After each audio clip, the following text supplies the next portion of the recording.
दोस्तों, इस साल के आखिर में बिहार का विधानसभा चुनाव होने जा रहा है। बीजेपी वैसे ही फंसी हुई है। बिहार के जो उनके अपने सहयोगी दल हैं, जिसमें चिराग पासवान है, पहले से ही मोर्चा खोलकर खड़े हैं। लेकिन मसला सिर्फ ये पर नहीं है। मसला ये है कि उत्तर प्रदेश के खास तौर पर पूर्वी उत्तर प्रदेश में सक्रिय है बीजेपी की सहयोगी पार्टी भी बिहार में चुनाव लड़ने का ऐलान कर रही है, जिसमें ओम प्रकाश राजभर भी है, संजय निषाद भी। तमाम राजनीतिक दल कह रहे हैं कि हम भी बिहार में चुनाव लड़ेंगे, हमें भी सीटें चाहिए, अगर सीटें नहीं मिली तो खुल्लम खुल्ला अकेले लड़ेंगे। ऐसे में लगातार आप देखिए इंडिया गठबंधन कितना मजबूत है। लेकिन एक फोन कॉल जो अखिलेश यादव की तरफ से किया गया, एक फोन कॉल ने मोदी शाह की रातों की नींद उड़ा दी है। यह फोन कॉल किसे किया गया, उस पर क्या बातचीत हुई, यह पूछा गया कि कहां से चुनाव लड़ना है, अखिलेश यादव की समाजवादी पार्टी बिहार की कौन कौन सी सीट पर चुनाव लड़ने जा रही है, और क्या यह टेंशन बढ़ाने जा रहा है तेजस्वी यादव की, या फिर यादव परिवार में खुशी की लहर दौड़ी है। ये तमाम चीजें आज आपको दिखाने जा रहा हूं। और कैसे मोदी शाह की रातों की नींद उड़ गई जब अखिलेश यादव ने एक नेता को फोन कर दिया। नमस्कार, मैं हूं प्राज्वल गौतम और आप देख रहे हैं न्यूज सर्किल। वैसे भी आपको पता है कि उत्तर प्रदेश हो या फिर वो बिहार हो, हर जगह भारतीय जनता पार्टी की एक नीति रीति रही है। विधायक तोड़ो, सांसद तोड़ो, पार्टी तोड़ो, परिवार तोड़ो, यही काम उन पर आता है। मैं किसी और राजनीतिक दल नहीं, मैं तो चिराग पासवान की पार्टी पर ही जाता हूं, जिन्हें मोदी का अनुमान बताया जाता है। सोचिए, बीजेपी ने मोदी के अनुमान को नहीं छोड़ा। जब उनके पिता का निधन हुआ और वो शोक में थे, तो उनके चाचा पार्टी पर कब्जे की केवल रणनीति बना रहे थे। इस बीच मोदी शाह से इतना ताकत, इतना दम मिला उन्हें कि उन्होंने अपने भतीजे को ही पार्टी से बाहर कर दिया। मोदी जी अपने ही अनुमान के काम नहीं आ पाए। वो बात अलग है कि जब चाहा तो महाराष्ट्र में आपने जाकर देखा कि महाराष्ट्र में शरद पवार की पार्टी टूटी तो, या फिर शिवसेना टूटी तो, दोनों जगह वहां मदद की, क्योंकि उनको अपनी जरूरत थी। चिराग पासवान मोदी शाह की आंखों में इसलिए भी चुभते हैं कि वो जानते हैं कि चिराग पासवान एनडीए में नेतृत्व करने का बिहार के अंदर दमखम रखते हैं। ऐसे में बीजेपी का कोई एक नेता काबिल नहीं है बिहार के अंदर कि बिहार की जनता उसे स्वीकार एक मुख्यमंत्री के तौर पर करे।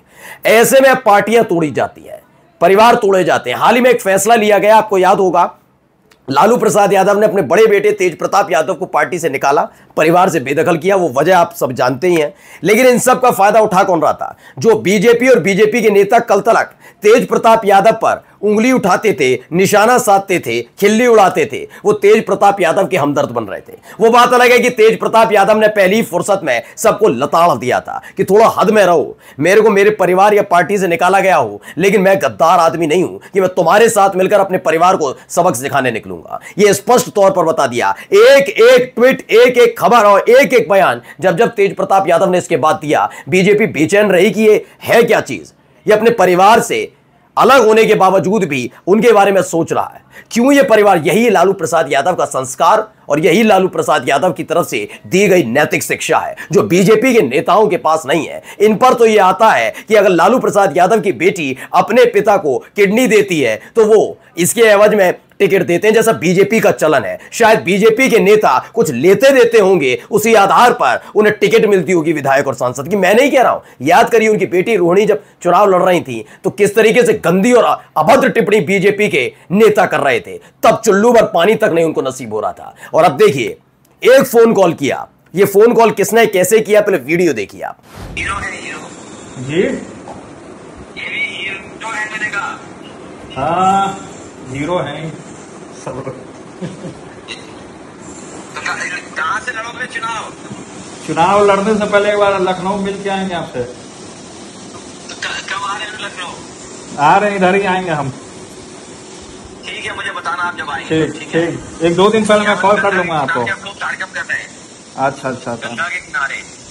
अच्छा अच्छा, जी जी जी ठीक ठीक है। जी, तो बताइएगा कब चुनाव लड़े और लखनऊ जब आप आएंगे। जी जी जी जी, ठीक है। ये हमारे मूंछों वाले नेता हैं। अच्छा, प्रणाम। एक और नेता हमारे दूसरे बैठे हुए पार्टी के। अच्छा अच्छा, प्रणाम। जी जी, ये पार्टी के जिला अध्यक्ष है। अच्छा अच्छा, प्रणाम प्रणाम। हाँ, जी जी जी जी, जी, ठीक है। तो मैं ठीक बताना आप। ठीक है, मैं बताऊंगा आपको। ठीक ठीक है, थैंक यू। जी हाँ, बिल्कुल सही देख रहे हैं। एक तरफ तेज प्रताप यादव तो दूसरी तरफ अखिलेश यादव, और अखिलेश यादव ने वीडियो कॉल की तेज प्रताप यादव को।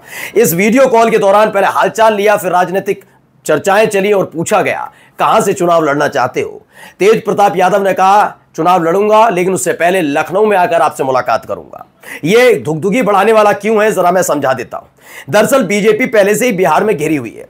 बीजेपी को यह लग रहा है कि चिराग पासवान अगर बगावत कर रहे हैं तो उसका तोड़ क्या, लेकिन दूसरा लेवल भी उन्हें सवाल कर रखना है कि अगर चिराग पासवान को मना भी लिया गया तो आरजेडी की काट क्या है। ऐसे में तेज प्रताप यादव को लालू प्रसाद यादव के परिवार के खिलाफ खड़ा करना है। कैसे ना कैसे करके बीजेपी नहीं तो जेडीयू ना सही तो चिराग पासवान की पार्टी, उपेंद्र कुशवाहा की पार्टी, जीतन राम मांझी की पार्टी, किसी से भी टिकट दिलाकर या निर्दलीय चुनाव मैदान में उतारकर आरजेडी के वोट का ध्रुवीकरण करना, मतलब तोड़वाना है कि ये इधर चले जाएं, जैसे 2016 के बाद उत्तर प्रदेश में हुआ था। जब चाचा भतीजे अलग हुए थे तो 2017 में जिस बीजेपी ने सपना नहीं देखा था उत्तर प्रदेश की सियासत में लौटने का, सत्ता में लौटने का, वो प्रचंड बहुमत से आ जाती है। क्यों? क्योंकि अखिलेश यादव और शिवपाल सिंह यादव अलग थे, समाजवादी पार्टी के वोटर दो अलग अलग ध्रुवों में बंट गए थे। इसी का फायदा उठाया और यहीं पर यह फायदा उठाने की कोशिश बीजेपी कर रही है। जब तक आरजेडी कमजोर नहीं होगी, बीजेपी की हालत खस्ता रहेगी। तेज प्रताप यादव में उन्हें मौका नजर आ रहा था, लेकिन अखिलेश यादव ने अपने पुराने अनुभव के आधार पर बीजेपी को झटका दे दिया।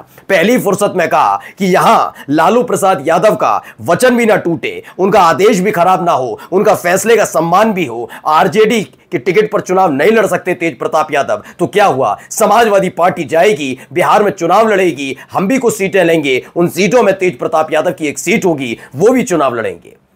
यह स्पष्ट तौर पर हुआ। यह बातचीत बता रही है कि कैसे तेज प्रताप यादव के बहाने तेजस्वी यादव, लालू प्रसाद यादव आरजेडी को धूमिल करने के लिए, धरातल पर रगड़ देने के लिए तैयार बैठी बीजेपी कैसे खुद चित्त हो गई है।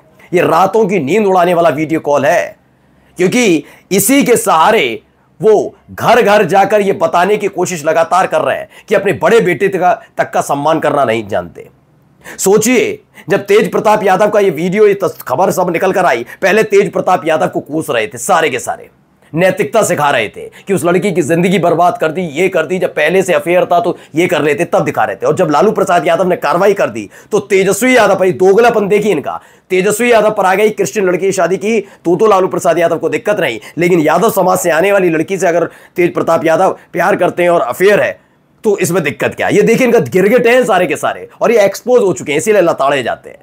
ये वही लोग हैं जो केवल दूसरे के परिवारों में सेंधमारी करके ही अपना राजनीतिक भविष्य खोजते हैं, लेकिन अब ये मुमकिन होने नहीं जा रहा है। देखिए, तेज प्रताप यादव ने इसे लेकर क्या लिखा। आज मेरे परिवार के सबसे प्यारे सदस्यों में से एक यूपी के पूर्व मुख्यमंत्री माननीय श्री अखिलेश यादव जी से वीडियो कॉल पर लंबी वार्ता हुई। इस दौरान बिहार के राजनीतिक हालातों पर भी चर्चा हुई। अखिलेश जी हमेशा से ही मेरे दिल के काफी करीब रहे हैं, और आज जब मेरा हालचाल लेने के लिए उनका अचानक से कॉल आया तो ऐसा लगा जैसे मैं अपने इस लड़ाई में अकेला नहीं हूं। बिल्कुल, तेज प्रताप यादव को आप पसंद मत करिए, कहते रहिए।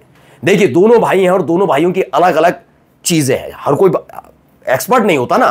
क्या आपके परिवार में सारे के सारे डॉक्टर हैं? क्या सारे नहीं होता। कभी कभी क्या होता ना, एक अलग फील्ड में, कोई अलग फील्ड में।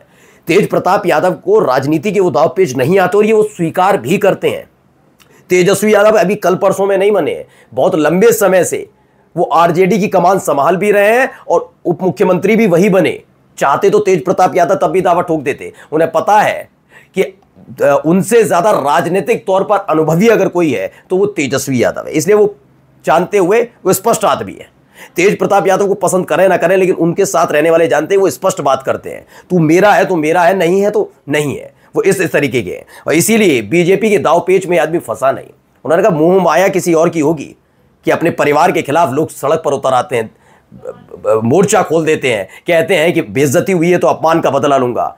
ये यादव परिवार का नैतिक शिक्षा नहीं सिखाता। नैतिक शिक्षा यह है कि हम अपने परिवार के साथ किसी भी स्तर पर आकर खड़े हों। राजनीतिक भविष्य तो है, आज नहीं तो कल संवर जाएगा, लेकिन लालू प्रसाद यादव अपने पिता, अपनी माता, अपने भाई को धोखा नहीं दूंगा। और यहीं से बीजेपी का काउंटडाउन है वो शुरू हो गया है। नमस्कार।